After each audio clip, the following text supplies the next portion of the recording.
दोस्तों हम फिर से लेकर आ चुके हैं आप लोगों के लिए इस वक्त की सभी ताज़ा और बड़ी खबरें। एक एक कर आपको सारी खबरों की जानकारी देंगे।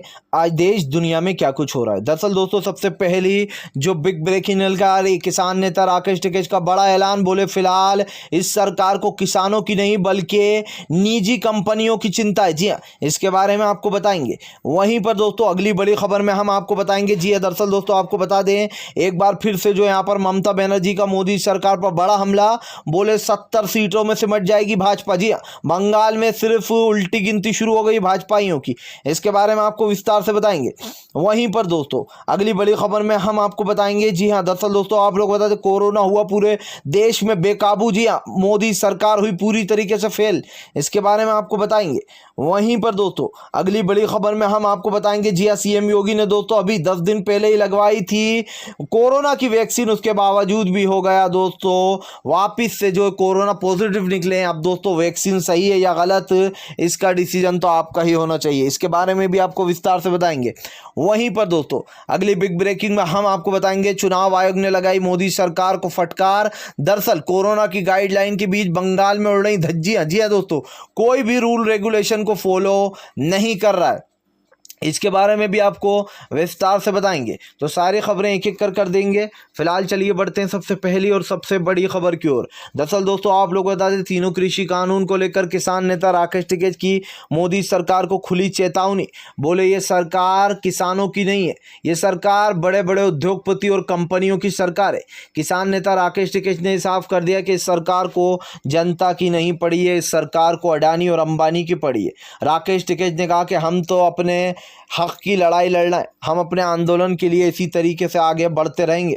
हमें इससे फ़र्क नहीं पड़ता कौन हमारे साथ है कौन हमारे विरुद्ध है, लेकिन फ़िलहाल इस कंपनियों वाली सरकार को उखेड़ कर फेंकेंगे। किसान नेता राकेश टिकैत ने कहा कि किसान 4-5 महीनों से यहाँ पर बैठा है, लेकिन उसके बावजूद भी सरकार का जो कड़ा रवैया है किसानों की तरफ, इसको नज़रअंदाज नहीं किया जाएगा। आने वाले चुनाव में इसका असर दिखाई देगा। आपको बता दोस्तों राकेश टिकैत ने यहाँ तक ऐलान कर दिया कि फिलहाल पंचायत चुनाव में भारतीय जनता पार्टी की करारी हार होने वाली है, और इसी को लेकर दोस्तों अब राकेश टिकैत ने अपनी कमर भी कस ली है। फिलहाल चलिए बढ़ते हैं एक और अगली बड़ी खबर की ओर। बता दोस्तों पूरे देश में कोरोना हुआ बेकाबू, मोदी सरकार के सारे वादे निकले झूठे। जी हाँ दोस्तों, आज देश की जनता दोस्तों कोरोना से जूझ रही है। जहां एक तरफ दोस्तों मोदी का जो टीका उत्सव था उसकी पोल खुल गई है। दोस्तों मोदी जी ने कहा था कि अब हम टीका उत्सव मनाएंगे। चलिए लोगों ने उसको भी हजम कर लिया, लेकिन टीका उत्सव ऐसे मनाएंगे आप कि आम दिन से भी कम टीके लगाए जा रहे थे टीका उत्सव में, जिसके बाद मोदी सरकार की पोल खुल गई। पोल खुलने के बाद ये लोगों को सक पका गए। सबसे बड़ी बात ये दोस्तों आज हॉस्पिटल के बाहर ही बैठे बैठे लोगों की मौत हो रही है। वो अपने परिजनों को हॉस्पिटल लेकर जाते हैं, लेकिन उनको भर्ती नहीं किया जाता और वो बाहर उनके साथ बैठे रहते हैं, और उसी में इतने में मरीज की मौत हो जाती है। कल भी दोस्तों एक ऐसी ही मौत हुई है पटना में, जिसके बाद हंगामा हो गया था। रिपोर्टरों के साथ भी महिला ने माइक फेंक दिया उनका गुस्से में कि हमारा परिजन मर गया और आप हमसे इंटरव्यू ले रहा हो। दोस्तों आपको बता दें लगातार मोदी सरकार के खिलाफ लोगों का गुस्सा फूटता जा रहा है। जहां 65 देशों को वैक्सीन बांट दी गई, वहीं दूसरी तरफ दोस्तों वैक्सीन लगवाने के बावजूद भी लोगों को कोरोना हो रहा है। तो आखिर ये वैक्सीन कैसी है दोस्तों जो हमारे इंडिया में बनी है? क्योंकि अभी तक जितने भी केस निकल कर आए दोस्तों बहुत सारे लोग ऐसे हैं जिनको वैक्सीन लगवाने के बावजूद भी कोरोना हो रहा है। सवाल यही उठ रहा है फिलहाल कि तीसरा टेस्ट हुआ भी नहीं था वैक्सीन पे, उससे पहले ही लोगों को वैक्सीन लगाना शुरू कर दी थी। फिलहाल चलिए बढ़ते हैं एक और अगली बड़ी खबर की ओर। बता दोस्तों अगली जो बड़ी खबर निकल कर आ रही, ममता बनर्जी का मोदी सरकार पर बड़ा हमला। बोले 70 सीटों में सिमट जाएगी भारतीय जनता पार्टी। जी हाँ, दरअसल दोस्तों आप लोग बता दें बंगाल का चुनाव इस वक्त मोदी की नाक का सवाल बन चुका है, और ऐसे में ममता बनर्जी ने कहा था कि वो एक टांग से मोदी को हराएंगी। पहले यहाँ से बंगाल से भगाएंगी, उसके बाद दिल्ली में भी जाकर मोदी का अंत करेंगी। आपको बता दें दोस्तों ममता दीदी का कहना है कि फिलहाल भारतीय जनता पार्टी जो है वो 70 सीटों में सिमट जाएगी, और उसके बाद इन लोगों की उल्टी गिनती शुरू हो जाएगी। आपको बता दें दोस्तों बंगाल के चुनाव में ममता दीदी और मोदी आर पार हो गए। कल तो इस रणभंग में राहुल गांधी भी कूद पड़े थे, जिसके बाद उन्होंने जमकर मोदी सरकार पर निशाना भी साधा था। फिलहाल खैर चलिए बढ़ते हैं एक और अगली बड़ी खबर की ओर। बता दोस्तों अगली जो बड़ी खबर निकल कर आ रही है, बड़े बड़े दावे करने वाली सीएम योगी सरकार ध्वस्त।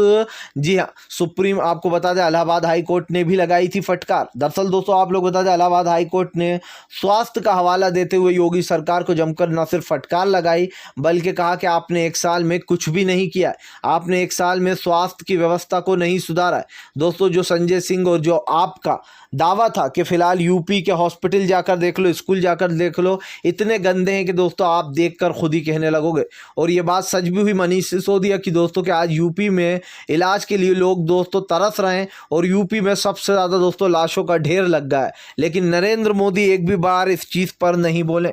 आपको बता दोस्तों यूपी में लगातार लाशों का ढेर लग रहा है और इसको लेकर अब राजनीति भी शुरू हो गई है, जहां कांग्रेस ने निशाना साधते हुए कहा कि नरेंद्र मोदी ने एक भी बार उन लोगों का नाम नहीं लिया जो लाशों के ढेर लग गए यूपी में। नरेंद्र मोदी तो अपने बंगाल के प्रचार में बिजी हैं। इस बात को दोस्तों झुटलाया तो नहीं जा सकता कि बंगाल में हम देख रहे हैं कैसे कोरोना की गाइडलाइन की धज्जियां उड़ रही हैं और पीएम नरेंद्र मोदी एक भी बार चिंता नहीं जता रहे हैं जो देश में हो रहा है, जिस तरीके से कोरोना के मरीज बढ़ रहे हैं, उनको ऑक्सीजन नहीं मिल रहा है, इस चीज़ से बचते हुए नजर आ रहा है। फिलहाल चलिए बढ़ते हैं और अगली बड़ी खबर की ओर। बता दोस्तों अगली जो बड़ी खबर निकल कर आ रही है बंगाल में, दोस्तों आपको बता दें आज पहुंचेंगे राकेश टिकैत। जी हाँ, आज बंगाल में दोस्तों फिर से एक बार राकेश टिकैत की पंचायत है। आपको बता दोस्तों इससे पहले भी किसान नेता राकेश टिकैत बंगाल गए थे, जहां पर उन्होंने राजनीति को गरमा दिया था, जिसके बाद किसान समर्थन में आए थे बंगाल के और उनका कहना था कि वो भी भारतीय जनता पार्टी को वोट नहीं देंगे। इसका मेन रीज़न दोस्तों जो माना जा रहा है वो यही है कि फिलहाल किसान नेता राकेश टिकैत जिस तरीके से अपनी जान लगा रहा है, और जान लगाने के साथ साथ दोस्तों एक चीज़ ये भी देखना पड़ेगी कि राकेश टिकैत एक ऐसे नेता हैं, एक ऐसे नेता बनकर उभरे हैं दोस्तों जिन्होंने कभी भी कुछ गलत तो ओबियसली नहीं किया है और हमेशा किसानों के समर्थन में रहे हैं।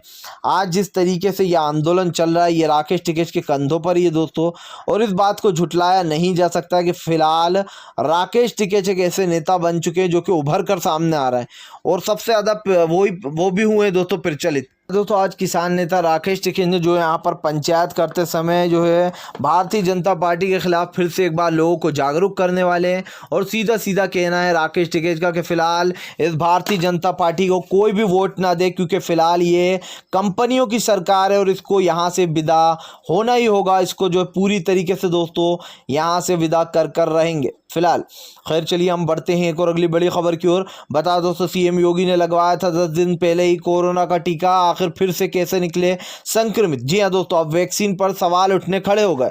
आपको बता दोस्तों लगातार कोरोना का जो केस है वो यूपी में सबसे ज़्यादा बढ़ रहा है, जहाँ एक तरफ दोस्तों भारतीय जनता पार्टी की सरकार है यूपी में भी और अहमदाबाद में भी, वहाँ पर सबसे ज़्यादा केस निकल कर सामने आ रहा है। ऐसे में दोस्तों अब सरकार पर सवाल उठने शुरू हो गए कि आखिर वैक्सीन लगवाने के बावजूद भी लोगों को कोरोना क्यों हो रहा है। और दोस्तों ये आंकड़े लगातार बढ़ते जा रहे हैं। क्या कोरोना वैक्सीन में दोस्तों कोई कमी है जो हमारे इंडिया में बनी है?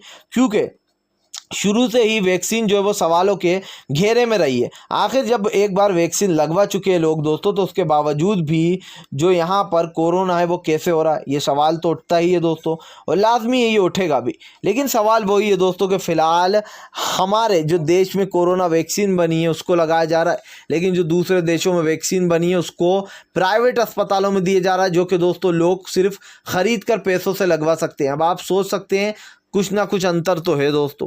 बाहर जो वैक्सीन बनी है हमने देखा बाहर के देशों ने कोरोना पर काबू पा लिया, लेकिन हमारे इंडिया में उल्टा हुआ। हमारे देश के प्रधानमंत्री जो कि बड़े बड़े दावे कर रहे थे कि 8 दिन में हम कोरोना को भगा देंगे, हुआ उल्टा दोस्तों। यहाँ के प्रधानमंत्री ने और कोरोना को हमारे लिए लाकर खड़ा कर दिया।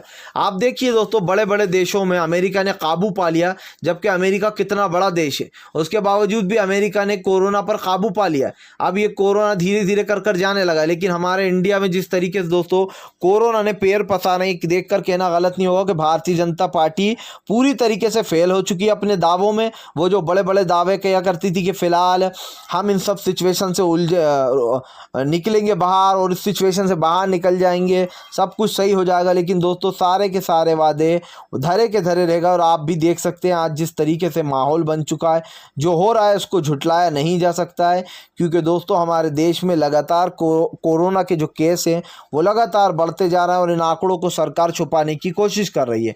आप यूपी में जाके देखिए दोस्तों, लाशों के ढेर लगे। राहुल गांधी ने कल जमकर निशाना साधते हुए कहा कि फिलहाल नरेंद्र मोदी जो है लाशों के ढेर लग गए यूपी में, लेकिन एक भी बार नहीं बोला।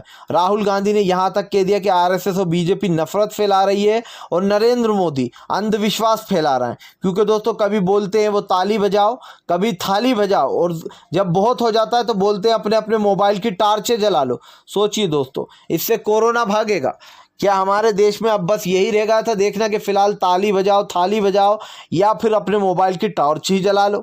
ऐसा देश का हमने पहला प्रधानमंत्री देखा भैया जो इस तरीके की बचकुंडी हरकतें कराता। इससे पहले कई प्रधानमंत्री आए और गए, उनकी इज्जत भी बहुत हुई, लेकिन ये देश के पहले ऐसे प्रधानमंत्री हैं जो बचकुंडी हरकतें कराते हैं। लोगों से कहते हैं दिए जला लो, लोगों से कहते हैं अगर दिए नहीं जला लो तो मोबाइल की टार्च ही जला लो। भैया अब आप ही सोचिए कि फिलहाल अब क्या होगा। फिलहाल तो दोस्तों अब इसीलिए कांग्रेस ने अपना नया चैनल खोल लिया है और अब आएगा मज़ा दोस्तों। जहां गोदी मीडिया सच नहीं दिखाएगी आपको, वहां कांग्रेस जो है पूरा सच बताएगा आपको। और कहीं ना कहीं अब गोदी मीडिया के साथ साथ भारतीय जनता पार्टी का सफाया भी तय है। फिलहाल अगर आप भी दोस्तों शांतिपूर्ण ढंग से पीएम की इन सभी गलत नीतियों का दिल से विरोध करते हो और आप मानते हो ये सरकार बस एक तानाशाह सरकार है, इसको तत्काल में अपना इस्तीफा दे देना चाहिए, तो इस वीडियो को ज़्यादा से ज़्यादा शेयर कीजिए, लाइक कीजिए। और अगर आप हमारे चैनल पर पहली बार आएँ तो सब्सक्राइब करने के साथ साथ पास में एक घंटी आएगी यानी कि बेल आइकन, उसको ज़रूर दबाएं ताकि हमारे हर वीडियो की अपडेट आपको मिल पाए। हम मिलेंगे आपसे नेक्स्ट वीडियो में, तब तक के लिए वंदे मातरम।